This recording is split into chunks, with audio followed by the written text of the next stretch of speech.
Can we learn funny German insults now? Can you really say Schniedel-Wutz to the penis in German? What does "do you want to sleep with me tonight" mean in German?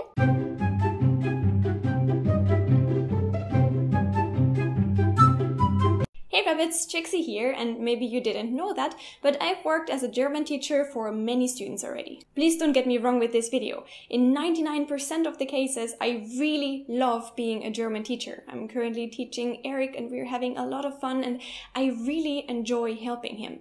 But then there's this 1% where it gets a bit annoying. This is why I decided to make a cute little video about things that drive me slightly nuts about being a German teacher. Eric kindly agreed to serve as my guinea pig, so here we go.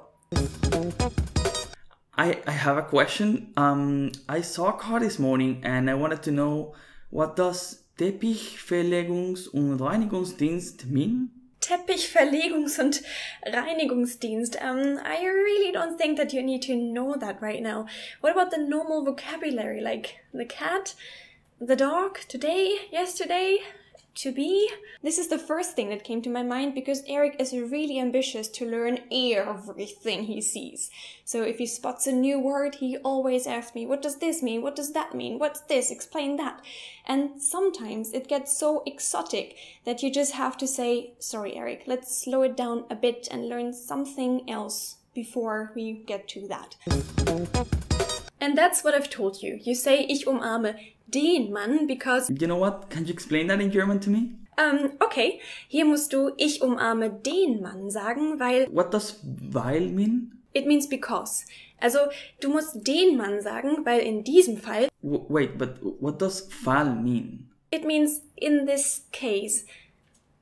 This is a typical situation that Eric and I find ourselves in when Eric gets over-ambitious. He then asks me to explain stuff in German, but of course that doesn't make it easier for him. I mean, I agree. At some point the teacher should switch to the foreign language to make the students understand even better and to confront them with the other language.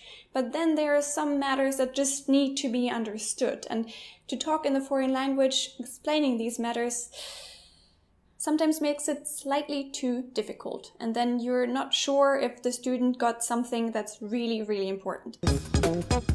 You see, Eric, blue is the adjective here, and because das Bett is singular neuter and has a definite article, you say das blaue Bett. Ah.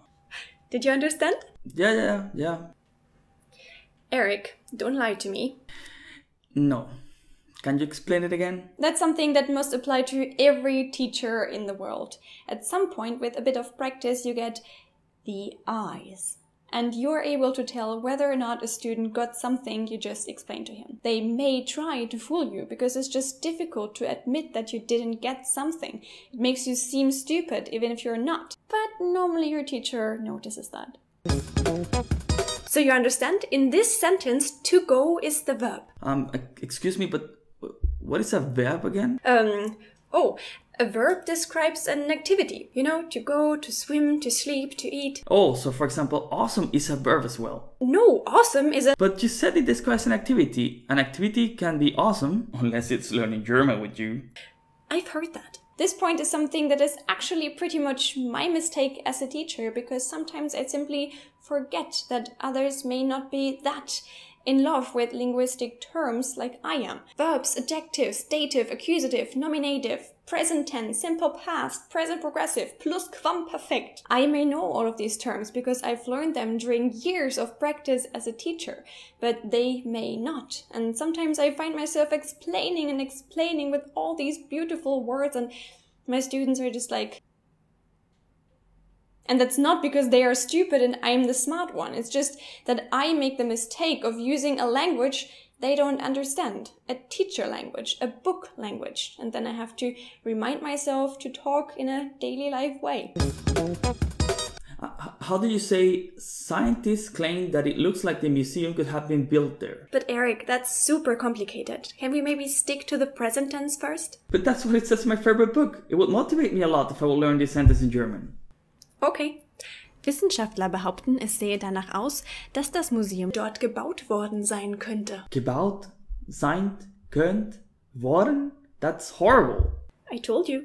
Again, over-ambition. And I'm guilty myself. When I learned English or French, I always tried to read my favorite books right away, and of course I failed, because you have to start small. But it's difficult to tell yourself that. While learning a language, you sometimes get impatient and you want to take a bigger leap forward.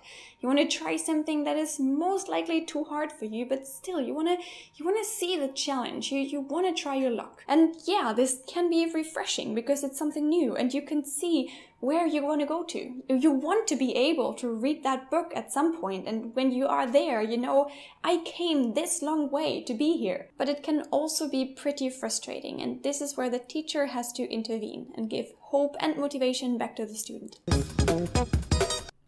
Teacher, can you explain to me why are there so many words for why in German? I know warum, wieso und weshalb. Good question, but well, there's not really an answer to this. I would say warum is the most common one.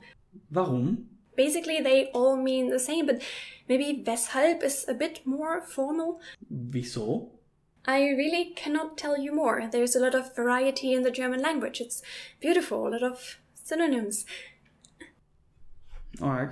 Oh, this is something that annoys me so much. Sometimes Eric asks such a good question and I want to know the answer for it. I want to give him something that satisfies him, you know, but there is no rule. They're just like rules of thumbs, or not even these. This is frustrating for the student, and you yourself feel like a loser too.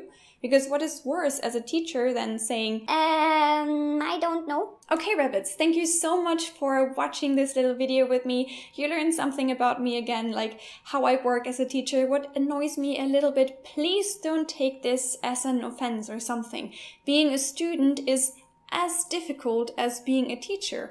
To learn something is a hard challenge, and I admire every one of you who learns a language right now. Please keep going. Please don't lose your motivation. Keep fighting. If you liked the video, please leave a thumbs up, because that would make teacher Trixie really, really happy. If you want to watch another video of Don't Trust Rabbit, you can find one right here. You can also follow me on Twitter, Instagram, and Facebook, or support me on Patreon. I would appreciate that a lot. Now I wish you all a very beautiful day. Check out my other videos if you'd like to, and see you in the next one. Bye! If you like this video and you'd like to see another one of this kind, I can recommend this one. It's a collaboration video by Learn German with Herr Antrim and German with Jenny, two channels you should definitely check out as well.